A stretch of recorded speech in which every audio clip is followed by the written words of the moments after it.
looking ahead to the Vikings, we've already mentioned it. They're going to Lambeau this coming Sunday, September 29th. It's a noon game. You just said it. It's not a winter game, which is nice. Mm-hmm. It's nice to play outdoors in those warmer months so we don't have to worry about, the weather affecting the game too much. So that's exciting.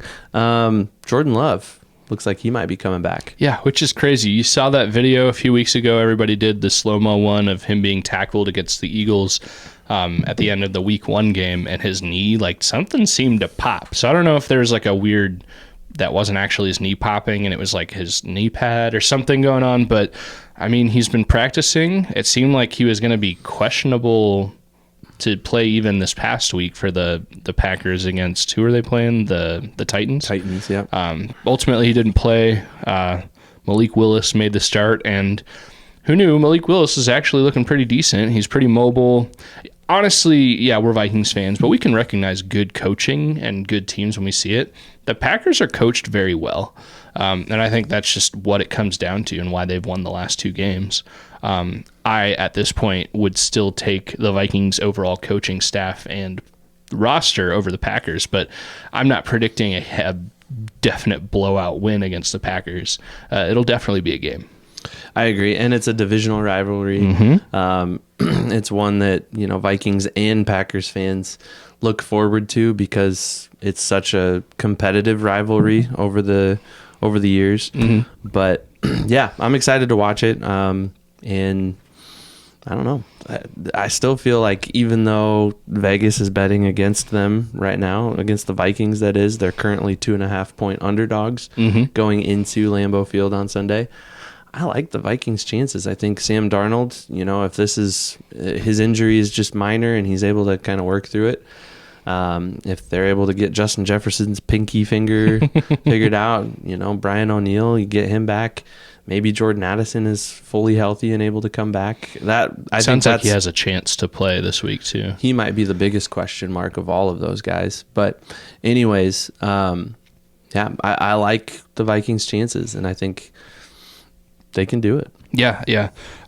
So I guess keys to victory. I think I've already kind of mentioned it. We both kind of danced around it. I think one difficult thing for Flores and his defense is to be fully prepared to play against Love and fully prepared to play against Malik Willis, who, while Love has mobility and he's definitely a well-rounded quarterback, I don't think he's as good as everybody already claims he is, but he's not terrible. Malik Willis has shown his mobility and can change games. I think he had a rushing touchdown and more than 50 yards rushing last week. He's definitely talented in that area and something you have to plan for. So I think, the key is for the defense to be able to defend effectively against either quarterback. Yeah, I definitely agree with that. And that question mark definitely makes it more challenging throughout the week. Kevin O'Connell is going to have to keep his finger on the pulse there and, see what's happening. I think for the Vikings, it comes down to 2 simple things: score first and win the turnover battle. That's a 2, in case you were wondering. Score first and win the turnover battle. The statistics are overwhelmingly in favor of this Kevin O'Connell-led Vikings team. If they score first, they win the turnover battle, they win the game. Plain and simple. Yeah, the fun stat that's been going around the last few weeks is, what is he now? 20-0. Kevin O'Connell is 20-0 as a Vikings head coach when they tie or win the turnover battle. And yeah, that's a proven stat right there. There's also another fun one. He's a little bit worse. He's 20-8 when his starting quarterback is healthy. Mm-hmm. So there you go. I think the odds are ever in the Vikings' favor. And I think the Vikings are such a well-balanced team on both sides of the ball. I was looking at it before these Monday night games take place. We're watching the Monday night games right now. Looks like Washington's up 28-20 against the Bengals at the end of the third quarter. Yep, Commanders surprisingly leading, and then the Bills are just mopping the floor with the Jaguars. Yeah, I haven't seen that score in a while. But anyways, before the Monday night games, I was just kind of looking at some very basic stats. The Vikings are second in the league in points allowed, behind the Steelers, I believe. Oh, okay. Yeah. And they're second in the league in points scored, behind the Saints. So, wow, okay. In terms of point differential, they are near the top of the league.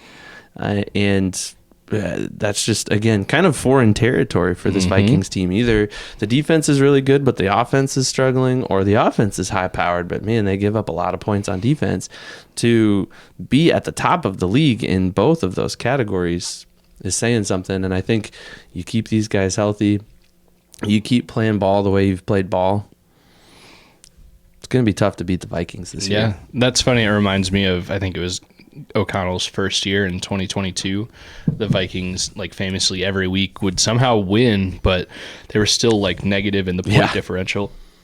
They had like -2 points after winning like 8 games or something like that at that point in the season. So it is nice to, I mean, points are the second most important stat, the first most being wins, you know? But, right. I mean, points equal wins pretty much. So it is nice to see that.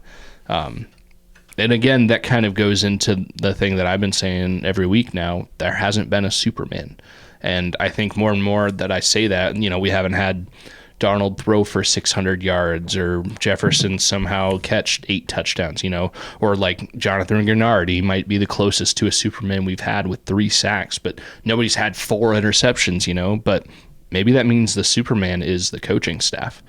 And you just see good point. See guys doing their job because the coaching staff haven't prepared. So yeah, that is nice. Hopefully the Vikings this week continue that and score more points than they let get scored on them. And that's kind of what I'm predicting. So what is your way too early score prediction? It's Monday right now, so they won't play for another 6 days. But what are you thinking? I think the Packers have shown.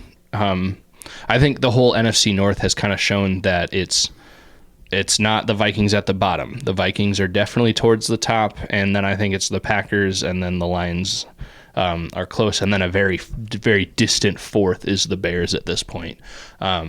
But all that to say, the Packers have shown that they're a decent team. Anytime you lose your starting quarterback and you start a guy that's been on the team for a couple of weeks, a la Josh Dobbs last year for the Vikings, that shows that you're a decent team. So I think it'll be close. I have to go with the hot hand. I have to say the Vikings are going to win. I think it's going to be something like 27-24. Okay, that's fair. I'm going to go slightly lower scoring. Okay. Again.